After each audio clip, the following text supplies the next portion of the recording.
ओम नीलांजनसमाभासं रविपुत्रं यमाग्रजं छायामार्तण्डसम्भूतं तन्नमामि शनिश्चरम्। न्याय का ग्रह शनि मीन राशि में वक्री हो रहा है। कर्म के फल को देने वाला, व्यक्ति को न्याय के अनुसार चलाने वाला ग्रह शनि यानी मंद गति से चलने वाला ग्रह जब वक्री होता है तो उसका प्रभाव अलग प्रकार से होता है। यानी मंद गति ग्रह जब वक्री होता है तो वो तेज प्रभाव से अपनी शक्ति को दिखाता है, और यह शक्ति सभी के ऊपर क्या क्या असर डालती है, उसका क्या प्रभाव होता है, उसके ऊपर आज हम विचार करेंगे। मेष राशि से मीन राशि तक इसका प्रभाव क्या रहने वाला है। मैं 3 भागों में वीडियो बनाऊंगा। मेष राशि से कर्क राशि, सिंह राशि से वृश्चिक राशि और धनु राशि से मीन राशि। क्योंकि शनि जो है वो शनि न्याय का ग्रह है और शनि का प्रभाव प्रत्येक मानव के ऊपर पड़ता है, चराचर जगत के ऊपर पड़ता है। तो शनि का जो यह प्रभाव है, वक्री होना है, वो पुराने कार्यों को पुनः विचार करना, पुराने जो रुके हुए काम थे उनके ऊपर इसका क्या प्रभाव होगा, 12 राशियों के ऊपर, व्यापार, परिवार, हेल्थ की दृष्टि से क्या क्या होने वाला है, आइए हम विचार करते हैं। शनि मीन राशि में भ्रमण कर रहा है और शनि है वो 27 जुलाई 2026 को मीन राशि में वक्री हो रहा है। कब तक रहेगा? लगभग 4.5 माह यानी 137 दिन यह वक्री रहेगा। कब पुनः मार्गी होगा मीन राशि के अंदर? तो 11 दिसंबर 2026 को मार्गी होगा। यानी शनि का यह 137 दिन का वक्री काल कैसा रहेगा। सर्वप्रथम हम मेष राशि से कर्क राशि के ऊपर विचार करते हैं। मेष राशि वाले जातकों के लिए, क्योंकि मेष राशि का जो स्वामी है वो मंगल है, एरिस राशि वाले जातकों के लिए यह न्याय का ग्रह शनि कौन से भाव में गोचर हो रहा है? तो 12वें भाव के अंदर गोचर हो रहा है। 12वां भाव इतना उत्तम और श्रेष्ठ नहीं माना गया है। 12वां जो भाव है वो कौन सा है? खर्च का, विदेश का कारक है। तो इस गोचर काल के अंदर आकस्मिक खर्च के अंदर वृद्धि होगी मेष राशि वालों के लिए। यानी आपका इन 4 माहों में बजट बनाकर चलना पड़ेगा। यदि आप बजट बिना बनाए चले तो क्या हो सकता है? आर्थिक तंगी आपको देखने को मिलेगी, आप आर्थिक परेशान रहेंगे। इसलिए आपको 137 दिन के इस वक्री काल के अंदर अपने बजट योजना के अनुसार चलना पड़ेगा। व्यापार की दृष्टि से, तो व्यापार की दृष्टि से समय खराब नहीं है, अच्छा फल देने वाला है, लेकिन कार्य के अंदर जरूर विलंब देखने को मिलेगा। आज जो कार्य होना है वो 2 दिन बाद में होगा, ऐसा शनि का प्रभाव मेष राशि वालों के ऊपर रहेगा। आप नौकरी करते हो तो नौकरी के अंदर भी यह समय मध्यम रहेगा। विदेश संबंधी कार्य करते हो या आयात निर्यात का व्यापार करते हो या आप विदेश के अंदर निवेश करते हो तो आपके लिए अच्छा और उत्तम रहेगा, लेकिन प्रत्येक कार्य में थोड़ी थोड़ी रुकावट आने की संभावना है इस वक्री काल के अंदर।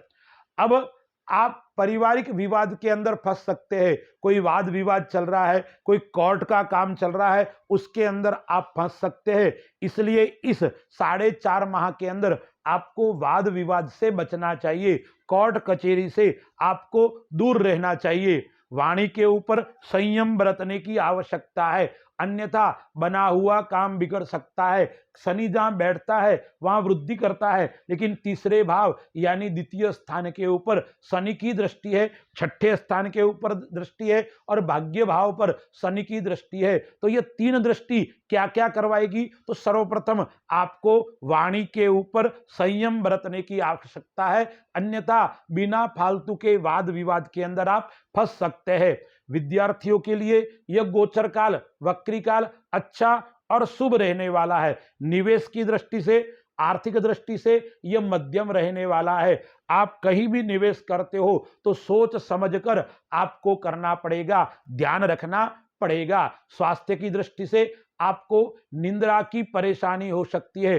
स्वास्थ्य थोड़ा आपका मध्यम रहेगा। मानसिक तनाव आपको देखने को मिलेगा।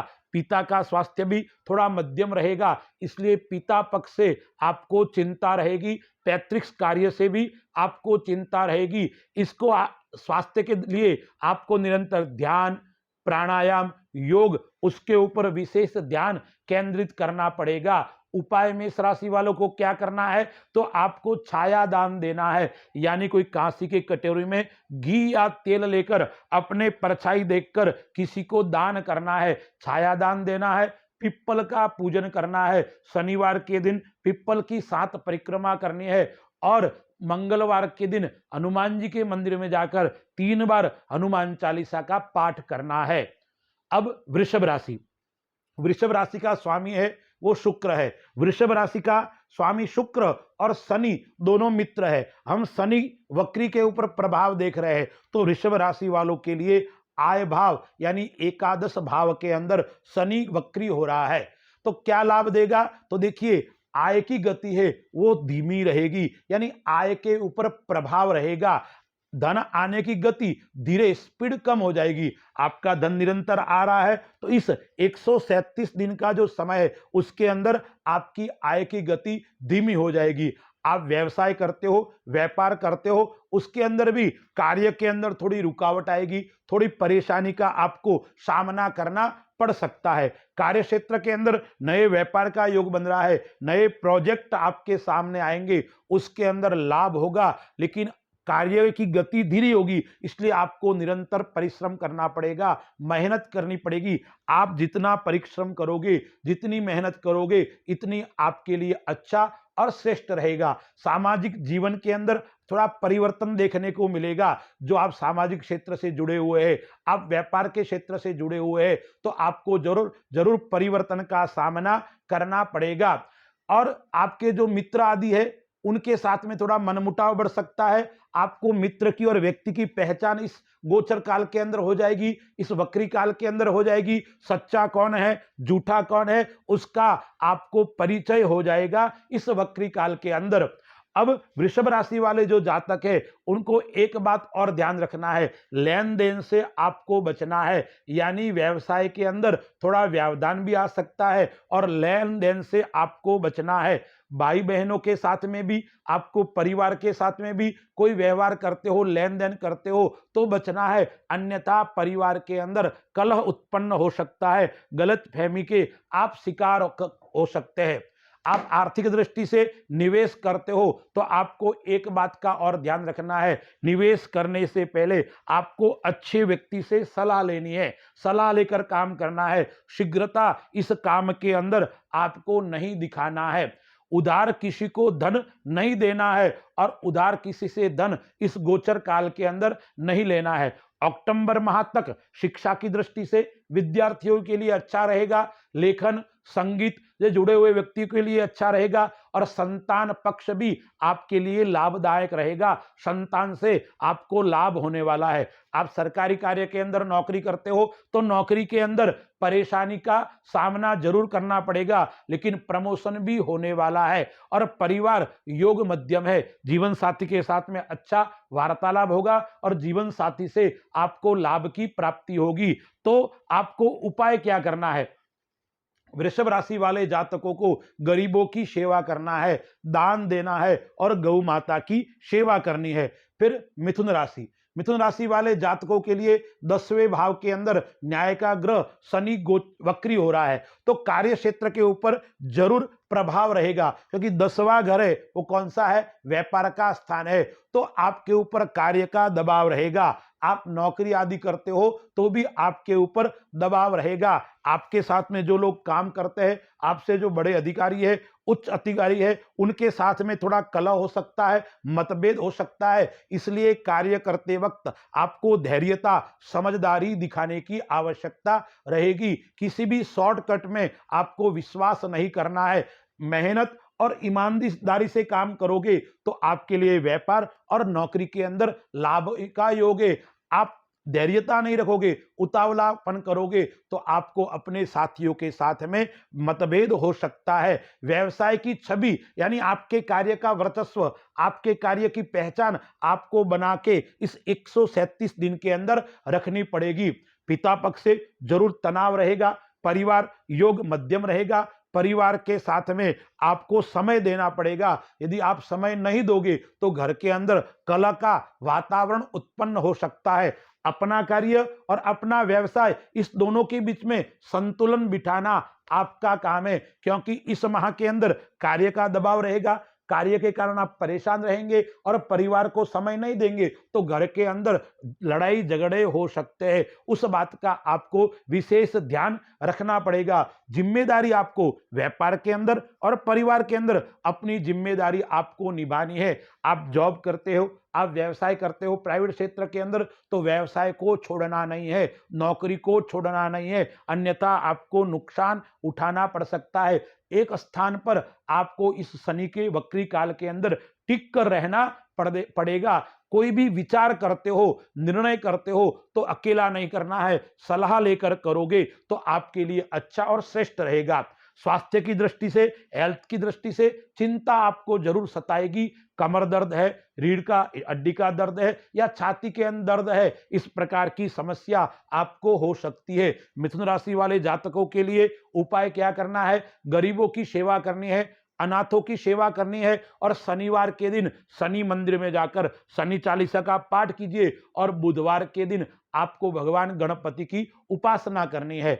कर्क राशि, कर्क राशि का स्वामी है वो चंद्रमा है। अब चंद्रमा है वो मन का मालिक है। कर्क राशि वाले जातकों के लिए 9वें भाव के अंदर, भाग्य भाव के अंदर शनि का वक्री होना है, शनि गोचर कर रहा है। तो शनि जहां बैठता है वो लाभ करता है, तो आपका भाग्य के द्वार खुलने वाले हैं, यानी आपका भाग्य आपको साथ देगा। लेकिन भाग्य साथ देगा लेकिन सावधानी जरूर आपको बरतनी पड़ेगी। धर्म के अंदर आपकी रुचि बढ़ेगी, आध्यात्मिक क्षेत्र के अंदर आपका लगाव बढ़ेगा और धार्मिक यात्रा का योग भी बन रहा है। यात्रा योग तो श्रेष्ठ है लेकिन यात्रा के अंदर आपको सावधानी बरतनी पड़ेगी, थोड़ी समस्या आ सकती है। लंबी दूरी की यात्रा के अंदर बाधा संकट रहेंगे, इसलिए आपको सावधान और सचेत रहने पड़ेगा। अक्टूबर तक आपको व्यापार की दृष्टि से नए अवसर प्राप्त होंगे, नए नए काम के योग बन रहे हैं, इसलिए आपको जितनी मेहनत करोगे इतना आपके लिए अच्छा है। परिश्रम और कर्म, परिश्रम और भाग्य तीनों का जो समन्वय होगा तो आपके लिए और अच्छे और श्रेष्ठ रहने वाला है। परिवार की दृष्टि से यह वक्री काल मजबूत संबंध देने वाला रहेगा। जीवन साथी के साथ में व्यवहार अच्छा रहेगा, परिवार के साथ में आपका व्यवहार अच्छा रहेगा। आप सरकारी कार्य के अंदर सेवारत है तो नौकरी के अंदर आपको उन्नति और सहयोग प्राप्त होने वाला है। विद्यार्थियों के लिए समय मिश्रित फल देने वाला रहेगा, थोड़ी चुनौतियों का सामना करना पड़ेगा। आप उच्च शिक्षा प्राप्त करना चाहते हो तो आपके लिए छोटी मोटी चुनौतियां जरूर आएगी, विघ्न आ सकते हैं, लेकिन अंततोगत्वा आपको सफलता मिलने का योग आ रहा है। बड़ों की सलाह आपको लेकर कार्य करोगे और बड़ों के साथ में संवाद निरंतर जारी रखोगे तो आपको कोई चिंता करने की आवश्यकता नहीं है। उपाय क्या करना चाहिए? आपको भगवान शिव का पूजन करना चाहिए। प्रतिदिन शिव मंदिर में जाकर कृष्ण यानी काले तिल और दूध भगवान शिव को चढ़ाओ और शनि भगवान का और शिव का जितना पूजन करोगे इतना आपके लिए उत्तम और श्रेष्ठ रहने वाला है। तो इन 4 राशियों वालों के लिए क्या क्या होने वाला है? तो सर्वप्रथम आपको भगवान शिव का पूजन और यजन करना है। अस्तु, जय श्री राम।